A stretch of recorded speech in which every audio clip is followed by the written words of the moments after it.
College का आखिरी दिन और रिया ने एक बार फिर कॉलेज का सबसे बड़ा इनाम अपने नाम कर लिया।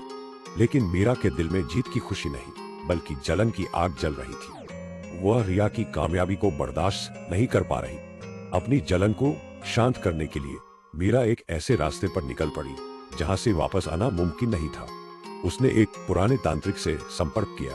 उसने कहा, मुझे रिया की खुशियां चाहिए, चाहे इसके लिए कुछ भी करना पड़े। तांत्रिक ने एक काली पुतली निकाली और कहा, इस पर उसका खून या कपड़ा लगाना होगा, फिर उसका विनाश शुरू हो जाएगा। मीरा ने चुपके से रिया के दुपट्टे का एक छोटा सा टुकड़ा काट लिया। रिया को भनक तक नहीं लगी कि उसकी मौत का सामान तैयार हो रहा। रात के सन्नाटे में काला जादू शुरू हुआ। मंत्रों की गूंज ने हवा में एक अजीब सी भारीपन भर दिया। उसी वक्त रिया को अपने कमरे में किसी की मौजूदगी का एहसास हुआ। उसे लगा जैसे कोई उसका गला दबा रहा हो। अगले दिन रिया की तबीयत बिगड़ने लगी।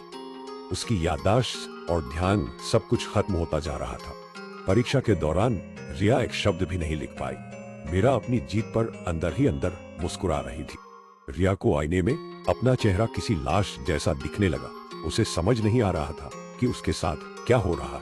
मीरा पागलपन की हद तक खुश थी। उसे लग रहा था कि उसने अपनी दुश्मन को हरा दिया।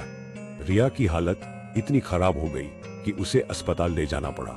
डॉक्टर भी हैरान थे कि उसे हुआ क्या है। लेकिन तभी खेल पलटने लगा। उस रात मीरा के कमरे में अजीब सी आवाजें आने लगी। उसे महसूस हुआ कि कोई उसके पीछे खड़ा है। एक ठंडी छुअन ने उसकी रूह कंपा दी। काले जादू का एक नियम है, जो बुराई आप दूसरों के लिए भेजते हैं वह दोगुनी ताकत से आपके पास लौटती है। जब मीरा मदद के लिए तांत्रिक के पास पहुंची तो उसने देखा कि तांत्रिक की कुटिया राख हो चुकी थी। अब मीरा का अपना शरीर गलने लगा था। जो दर्द उसने रिया को दिया था वह अब उसका अपना नसीब बन गया। उसकी सारी कामयाबी और खुशियां डरावने सपनों में बदल गई। वह अपनी ही चाल में फंस चुकी थी। वह जहां भी जाती उसे रिया की चीखें सुनाई देती।